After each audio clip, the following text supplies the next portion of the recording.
What's on your mind? AI researchers spend their days playing Sherlock Holmes or maybe Watson, sorting out this great detective puzzle. What's on your mind? What's in there? And to solve this, we can't build human minds, so we build artificial minds. Minds that live in the server racks. Minds made out of code and bits. I'm an AI researcher, and I spend my time wondering, how do we reason about what we see? What's in our mind's eye?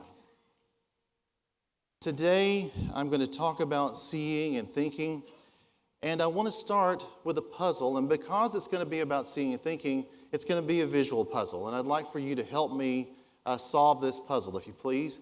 And so get ready. Here we go. Let's solve this puzzle together. Are you ready? All right.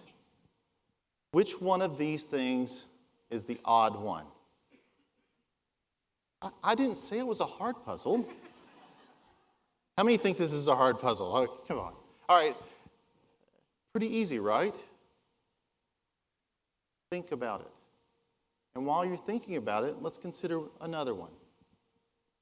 Which one of these doesn't belong? Now, this one is a little harder, at least it is for me. And the conversation that you're having in your head or maybe with your neighbor, although I don't see you talking with your neighbor so much right now, is, maybe how many of this thing or that color are present? To me as an AI researcher, that conversation, that inner dialogue, that's fascinating. That's fascinating. Because from the day we're born, we're visual reasoners. And your very first memory, even though you can't recall it, we're born in the light of that first image that you saw. And from the day we're born, we take in this world that we're in, and we try to interpret it. The toys we play with, the jumble of blocks that we see, we manipulate. And suddenly, somehow, we're able to create things that we've only seen in our mind's eye. That early play sets the stage for kindergarten and our entry into simple math and beyond. Although, frankly, sometimes I think that I encounter things where I might have missed a lesson or two. The point is, our minds and our eyes work together to make meaning all the time. We see things we're not aware of, inside, outside. We take in this wonderful visual world. Somehow we identify things. So you might say that seeing affects how you think. But the opposite is true too. How we're thinking affects what we're able to see. Now consider faces. Most of you have a face, I think. I can see some of you. Faces are so powerful a notion that we see them even when what we're looking at is a car's dashboard. Faces pop out everywhere. I love that. I like that sad face. They pop out. It's almost like you cannot not see a face. Why? Seeing and thinking interfere and support one another. Think about all of the scenes that you see. Kitchens, and the sidewalks, and the crowds, the people, and all of it. If we're going to build artificial minds, what can they see? What should they see? And this question keeps us up at night when you work in AI. What should be in the mind? And sure, you see scarves and people and cats and kitchens and everything like that. But just because you see them, does that mean that you think about them? And here's sort of the rub. Just because we see shapes does that mean that we think in shapes? Just because we see geometry, must we think about geometry? We've only had geometry in front of our eyes for the last couple of thousand years. But you know, our minds and our eyes were evolving for a lot longer than that. You know, we have walked in our mind through the savannas and the forest in comparison forever.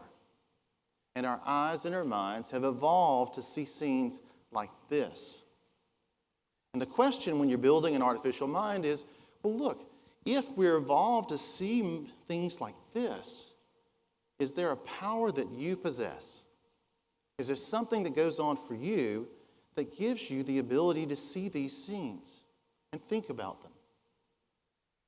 What is that power? And maybe that power underlies the way you think overall. I happen to think that there's not one power, but maybe all of us have like two superpowers of vision. And I'll describe them. And the first of those superpowers is the ability to notice novelty. I bet you're an expert hunting Easter eggs. I bet you are. But have you thought about how complicated that task is? How did you notice the eggs in the grass? Was it the color? Was it the shape? What about it caused you to be able to find the eggs and be that expert? Noticing novelty requires you to compare things in the scenes that you see. Take a look at this scene. If you look closely at this scene, you might notice there are two children here. But if you look closer, you'll recognize that somebody's forgot his hat. Comparing parts of a scene that you're seeing is a part of noticing novelty. But it's not just about the same scene, it's about your expectation too, right? It's about the things that you saw in the past, the things you thought about in the past. That comes into play with novelty as well. And so, let me say that when our great-great-great-grandmothers, great-great-great-great-great-great-great-great-grandmothers looked out on scenes like this, they happened somehow to be able to see the predators lurking in this visual jumble. I'd like to thank Grandma for not becoming lunch. Novelty. Novelty is this power that lets us do the mundane things like picking out lunch or not becoming lunch. That's novelty. That's one of our powers. The other one has to do with our ability to dial into exactly the right level of detail, no matter what we're seeing, the power of abstraction. Consider this great painting by Van Gogh. Starry Night. If you zoom in, the closer you get, the more the subtle color choices of Van Gogh pop out at us. And each brushstroke and the vitality comes through. And even when we're zoomed all the way back, you can still appreciate how this whole painting hangs on those very fine details. But abstraction has another meaning too. I'm pretty familiar with this scene, and I bet you are too. The rush hour. Check it out. But look closely. The most powerful, largest image in this scene is the light pole. And you edited it away automatically, and so did I. Why? It doesn't matter to the scene. It doesn't make sense in the meaning of the scene. Abstraction tells our minds how to think about the things we're seeing. It gives us the ability to zoom in or zoom out to exactly the right level of detail and edit away the non-essential. I think when we're building these minds of ours, these new minds, that we ought to give them those superpowers too. But seeing and thinking is not necessarily end there either, because if you think about it, we don't want to give our machines the ability to remember every blasted thing they've ever seen. I don't think you do it, and I don't think I do it either. But there's something more at play. Perhaps this ability has to do with picking out just the right features to think about when you're thinking about a scene. But how do you choose the features? color, texture, or what is it? Our eyes and the eyes of the minds that we're going to build inhabit this messy, complicated visual world, and they've got to be able to notice the visual bits in this jumble and pick out the novelty and do so at exactly the right level of abstraction. How?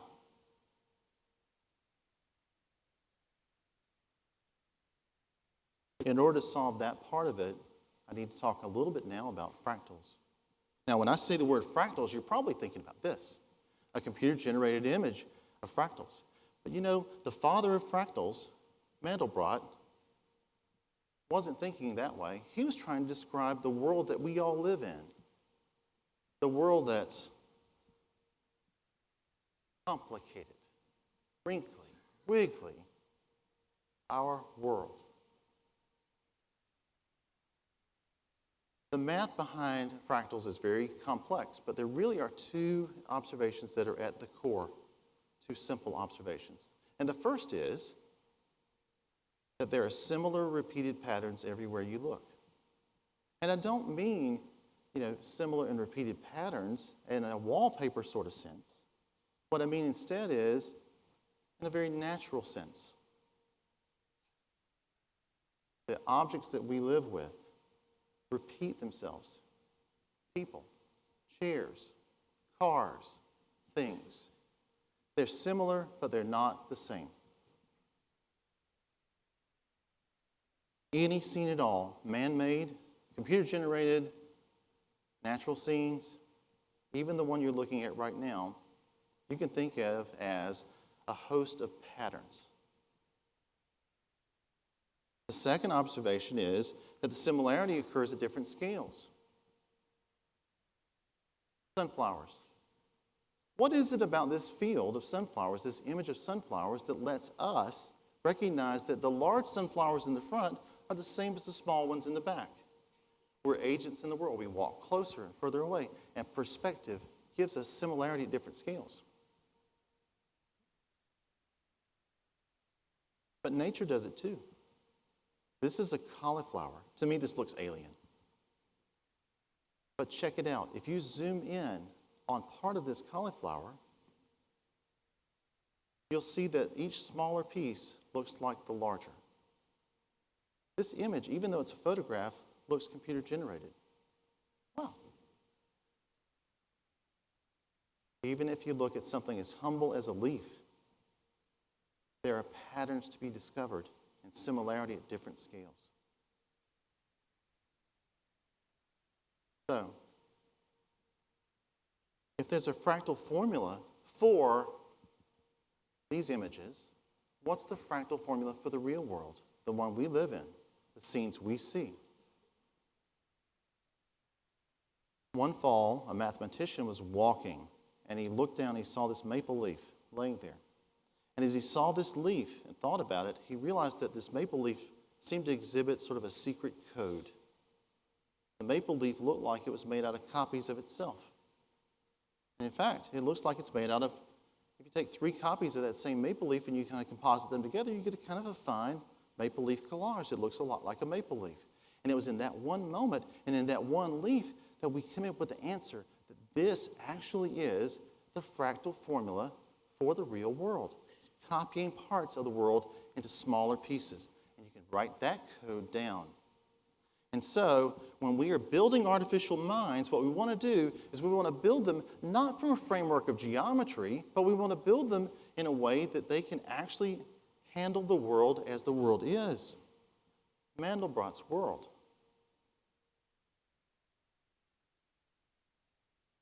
And that is how I began to build the minds that I make. Not with geometry, but with fractals. Giving the machine and that code the ability to notice novelty and to zoom in and zoom out. And I began to present to the code puzzles. And the machine began to solve them without the aid of geometry, but with fractals.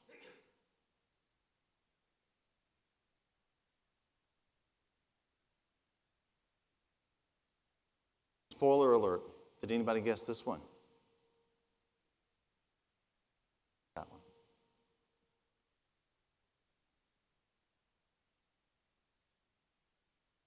I presented the code 3,000 such problems, and it solved most of them, and it did so in a way that most of the humans who took the test did. Now, AI researchers have long tested their programs with human tests of intelligence. Not always with the best of outcomes, frankly.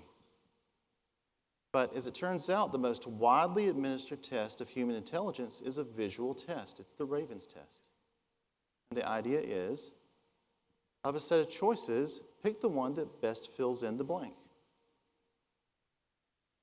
And when I gave this particular series of tests to the program, it did pretty well.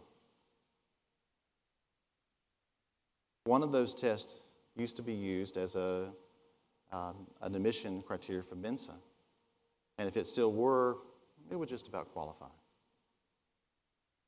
Let me bring this back together for us. In no time at all, you and I are going to live in a world filled with AI. Filled with it. We're going to have smart artifacts, robot companions. And if you think you're enchanted with your iPhone now, just wait. And here's my thinking, that if we give all those artificial minds the ability to have our superpowers, the ability to notice novelty, and to zoom in and zoom out with abstraction, and we train them to see the world for what it is, this great, grand, beautiful, Mandelbrot fractal world, then our new companions, these new minds, will be able to see the world and think about the world in the same way as you and I do. And together we'll share it. Thank you.